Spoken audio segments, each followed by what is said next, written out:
gitu ya. Jadi dengan kebutuhan yang naik cukup signifikan ini kan menggerus daya beli lah gitu. Masyarakat pasti kan mengutamakan kebutuhan utama gitu, sehingga untuk secondary atau yang tersier ini agak dikesampingkan nih gitu. Nah, maka ada terjadi penurunan di situ gitu sih kalau aku lihat. Jadi melambat dikit lah pertumbuhan ekonomi kita, seperti itu. Ada di 4,94. Oke, jadi pertumbuhan ekonomi Indonesia melambat gitu ya. Jadi untuk PDB untuk di kuartal 3 begitu kan. Dan melambatnya itu berkurangnya berapa persen dari yang sebelumnya? Berkurangnya itu dia tahun lalu sebentar. Tahun lalu itu di Q3 ya. Q3 on year tahun lalu itu Q3 itu di 573. Gitu. Sebenarnya lumayan sih. Tapi belum sampai yang kayak 4,5 something gitu ya. Tapi tetap kita merasakanlah ada perlambatan pertumbuhan ekonomi gitu. Purchasing power-nya stagnan di situ-situ aja sih, Jo. Menurut aku ya. Aku ngerasa sih seperti itu. I see. Oke.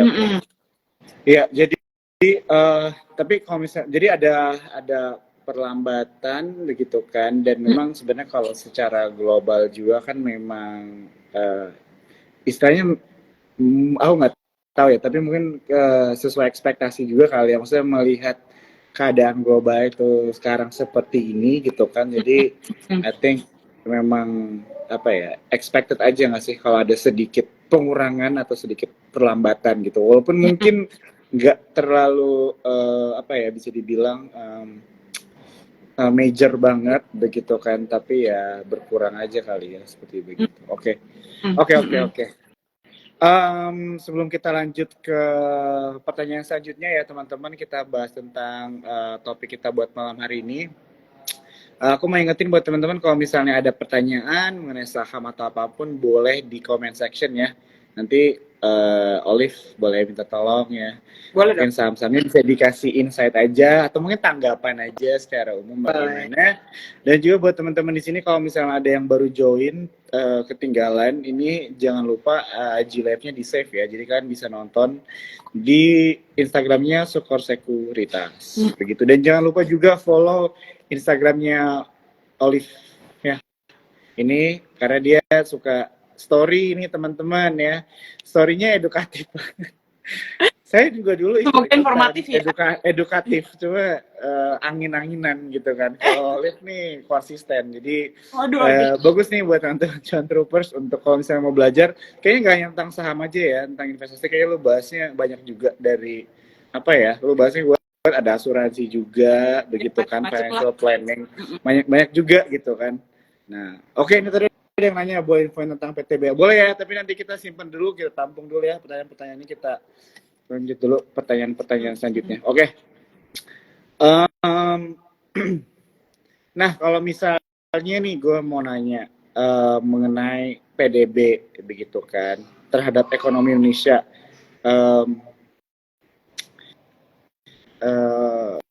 Dampaknya itu kalau ke pasar modal itu gimana ya, Liv, kira-kira? Contohnya ada pengurangan di pertumbuhan ekonomi Indonesia, kira-kira dampaknya yang secara langsung atau tidak secara langsung itu apakah ada terhadap pasar modal? Oke. By the way, tadi aku mau nambahin dikit juga deh, Jo. Untuk pertumbuhan kita itu kan karena kita juga, kalau PDB itu kan rumusnya itu kan ada consumption, investment gitu, government spending, sama ekspor impor kan gitu. Jadi memang ada beberapa komponen yang perlu kita perhatikan nih untuk mengukur PDB tersebut gitu. Nah, yang bisa aku bilang, aku komenin juga mungkin ini kali ya, kalau kita lihat negara-negara mitra dagang Indonesia itu kondisi seperti apa gitu. Jadi misalnya mungkin kayak China, lalu ada Amerika, dan beberapa negara di Asia Tenggara juga ya. Kondisi mereka apakah sedang bertumbuh, apakah let's say kayak kalau China, apakah mereka sudah reopening ekonomi dan ekonomi bertumbuh. Nah, itu kan sangat berpengaruh sama Indonesia juga gitu, sebagai rekanan ekonominya gitu. Jadi memang ada beberapa faktor sih gitu. Tapi kalau Indo itu kan karena memang bisa dibilang setengahnya PDB itu kan konsumsi gitu. Jadi memang daya beli masyarakat itu sangat-sangat berpengaruh di perekonomian Indonesia gitu. Makanya kalau teman-teman di sini tahu juga kita tuh sering dapat bansos gitu ya. Nah, gunanya bansos itu disalurkan langsung ke mereka di kelas C dan D gitu ya. Itu biar ngeboost juga ekonomi kita. Seperti itu. Ada beberapa hal sih yang perlu diperhatikan. Kayak gitu. Ya. Jadi benar sih yang lo bilang. Jadi memang Indonesia itu kalau nggak salah gue pernah baca di berita mana yang bilang kita punya ekonomi itu ketopang banget sama konsumsi domestik kita, gitu kan tadi yang lo bilang. Nah, sekarang gue jadi pengen mungkin masuk bridgingnya itu kita senggol dikit mengenai pemilu nih. Pemilu, gue coba pengen tahu aja pendapat lo gitu kan. Jadi mungkin dengan konsumsi di periode pemilu ini kayaknya konsumsi harus lebih banyak nggak sih? Nggak tahu deh gue kan. Maksudnya dengan bansos gitu kan, atau mungkin dari sektor-sektor makanan dan sebagainya itu kan kayaknya mungkin ada terkonsumer ya ke konsumer ya betul gitu kan. Nah jadi kalau dari lu sendiri nih kira-kira view lu apa nih mengenai pemilu gitu di pasar modal? Lu ada ngelihat saham-saham yang lu incer nggak gitu di musim pemilu ini, atau lu yang ikutan sepaham dengan orang-orang yang merasa bahwa pemilu itu sebenarnya nggak ada dampak langsungnya sebenarnya sama emiten, kenaikan harga saham dan sebagainya? Lu lebih percaya yang mana nih, boleh di-share?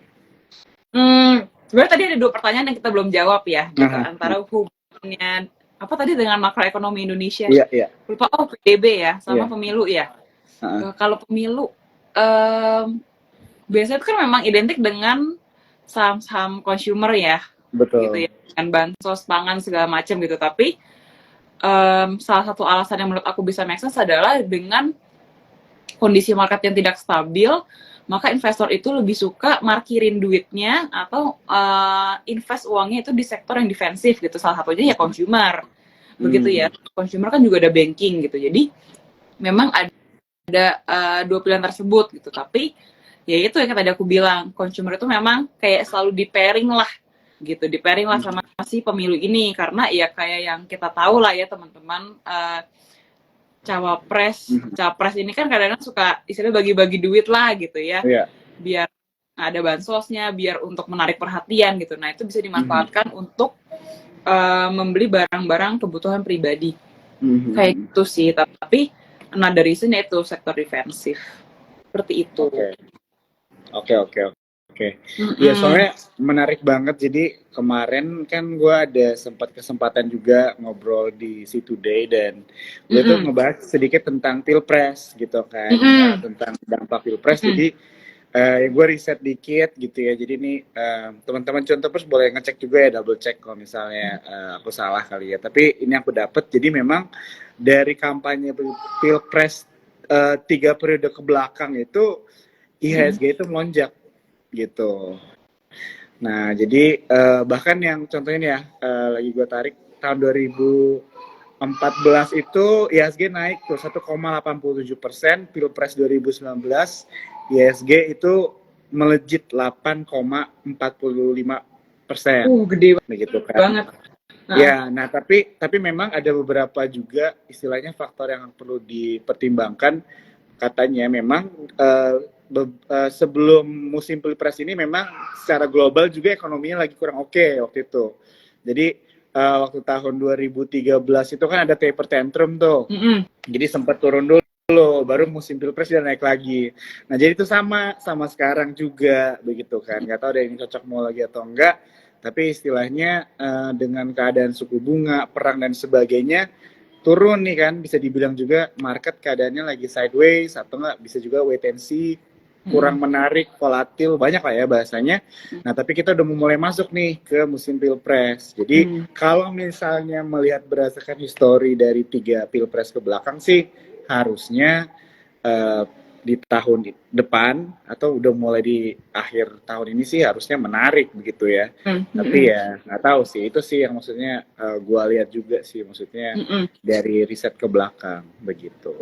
Dan gue setuju juga dengan yang lo mention, jadi memang banyak consumer juga begitu kan. Kalau nggak salah gue juga sempat dengar katanya sektor telekomunikasi begitu kan, karena banyak digunakan juga kan di saat pemilu begitu kan. Iya, telekomunikasi ya.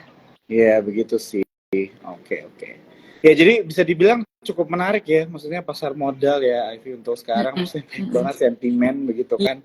Maksudnya suku bunga itu istilahnya sentimen yang nggak habis-habis kayak dari berapa tahun lalu gitu kan. Terus kalau ngobrol TikTok tuh ada aja bahas tentang suku bunga begitu kan, tapi sekarang kita udah masuk ke musim pilpres ya, bisa dibilang. Oke. Ya kemarin kan contohnya pilpres ya.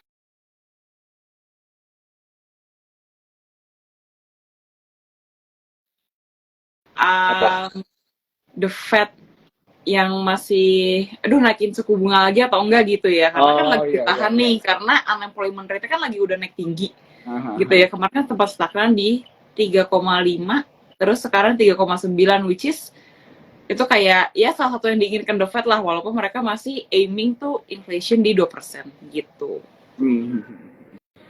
Ya. Nah, ini jadi buat teman-teman cuan troopers beberapa hal ya yang bisa kita perhatikan juga, dan aku encourage teman-teman ya di sini untuk kalian juga do your own research begitu. Jadi kalian juga bisa, maksudnya dari diskusi-diskusi ringan inilah maksudnya nge-trigger buat kalian untuk penasaran gitu kan.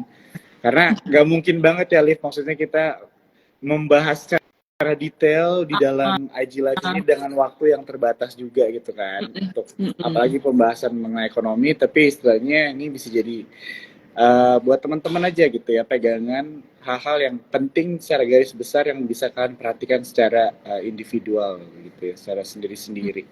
Oke. Sekarang gue mau nanya mengenai sektor nih ya kan. Jadi di topiknya kita malam hari ini kan kuartal 4 cuan apa ya? Ini kayak pertanyaan sejuta umat. Semua orang. Gitu kan. Nah, oke, mungkin supaya menarik gue mau nanya lu gini aja deh. Kira-kira sampai akhir tahun ini dan mungkin awal tahun depan, sektor apa yang menurut lu tuh masih tertekan gitu, atau enggak belum dapat panggungnya? Karena gue percaya sebenarnya semua sektor itu kan ada yang rotasi ya. Jadi mungkin emang belum lagi waktunya aja untuk manggung gitu kan, atau mungkin dia udah manggung sebelumnya, sekarang emang lagi ketutup aja gitu dengan sektor-sektor yang lain, atau mungkin sentimen-sentimennya banyak yang memberatkan sektor-sektor ini. Nah, kalau dari tanggapan lu sendiri, kira-kira sektor-sektor apa nih yang masih tertekan untuk sekarang ini? Sektornya masih tertekan ya? Ya. Biasanya kalau ditanya gitu jawabannya konstruksi. Biasanya konstruksi ya, tapi kayak belakangan aku kemarin sempat ada beberapa saham yang agak naik deh, coba ya. Tapi udah turun lagi. Kemarin sempat ada naik dikit sih, coba kayak turun lagi deh. Gitu. Tapi kalau konstruksi by fundamental anyway pun memang agak berat ya, agak susah ya gitu untuk karena emang bisnis modelnya sih sebenarnya yang bikin berat gitu ya. Apalagi untuk yang udah plat merahnya udah gede-gede gitu. Nah itu udah masih agak berat gitu dengan suku bunga yang tinggi juga gitu. Pokoknya berhubungan dengan suku bunga, lalu perusahaan-perusahaan yang tadi aku bilang yang impor, yang bahan bakunya masih impor gitu ya, dengan currency yang lagi melemah gini, itu kan juga jadi kayak COGS-nya naik nih, HPP-nya naik ya bebannya, jadi bisa menggerus juga laba usahanya, laba usaha si perusahaan tersebut, seperti itu. Oke, iya. Benar ya teman-teman, jadi sentimen suku bunga ini dampaknya ke sektor-sektor atau emiten-emiten yang heavy di pinjam kali ya, atau loan, atau enggak mungkin yang menggunakan dolar juga gitu kan, yang ya konstruksi, mungkin bank tech companies juga kali ya, tech company berdigital masih dibilang tech companies, tapi juga ya liatin kinerjanya lah, fundamentalnya seperti apa gitu. Oke. kalau misalnya sektor-sektor yang menarik apa nih kira-kira menurut lo yang punya potensi? Sektor yang menarik itu kalau kayak tadi aku bilang dan juga kita juga setuju ya dengan situasi kayak gini, better kita cari yang defensif nih gitu ya. Tadi aku bilang mungkin bisa ke perbankan atau ke consumer kayak gitu. Kalau mau ngincer dividen bisa di banking ada, di batubara juga bisa gitu ya. Apalagi sekarang kan lagi pada turun nih harganya ya, lagi pada turun gila-gilaan gitu. Jadi bisa lihat di situ. Lalu kalau energi sih masih volatil ya, aku lihat dengan situasi perang seperti ini gitu. Jadi kalau kayak minyak, apalagi batu bara gitu ya, batu bara juga energi komoditas lah masih agak volatil gitu.